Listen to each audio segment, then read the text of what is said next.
Usapang NBA naman, sigurado nang may manlalarong may dugong Pilipino na magiging NBA champion ngayong taon. Pero kung si RJ Barrientos ang tatanungin, may paborito na siyang koponan sa pagitan ng Knicks at Spurs. Ang ibang detalye alamin sa aking eksklusibong pag-abante.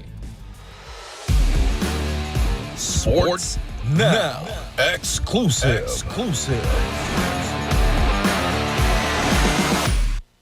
Masaya si The Blitz RJ Barrientos sa mga saysayang NBA Finals na pagtatapatan ni na Jordan Clarkson at Dylan Harper dahil anuman na maging resulta ng serye, isang manalarong may Filipino roots ang mag-uuwi ng Larry O'Brien Trophy. Sana kung dalawa sila makakuha ng di ba, kung pwede lang para sa mga Filipino pride natin sa basketball. Pero kahit proud siya sa magiging representasyon ng mga Pilipino sa NBA Finals, may sarili siyang pinipiling koponan na magkampiyon at iyon ang San Antonio Spurs. So, siyempre isa lang.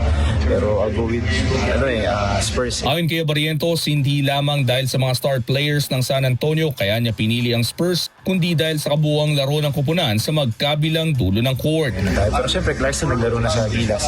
Pero talking about team, talaga sa offense, sa defense, sa mga lineup, si Spurs talaga. Aminado rin ng Ginebra guard na hanga siya sa Knicks star na si Jalen Bronson, pero para sa kanya may isang manalarong posibleng magdikta ng kahihinatnan ng finals. I'm rooting for Bronson also kasi isa sa mga ina-idol ko din. Pero wala, Wemby. I think it's Spurs man.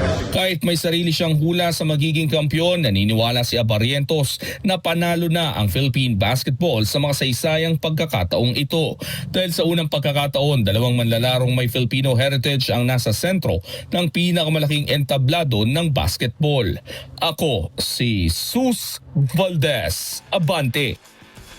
Manatiling nakatutok sa Abante, sundan kami sa aming mga social media accounts at huwag kalimutang mag-subscribe sa aming YouTube channel, DWAR Abante Radio, para sa mga eksklusibong balita.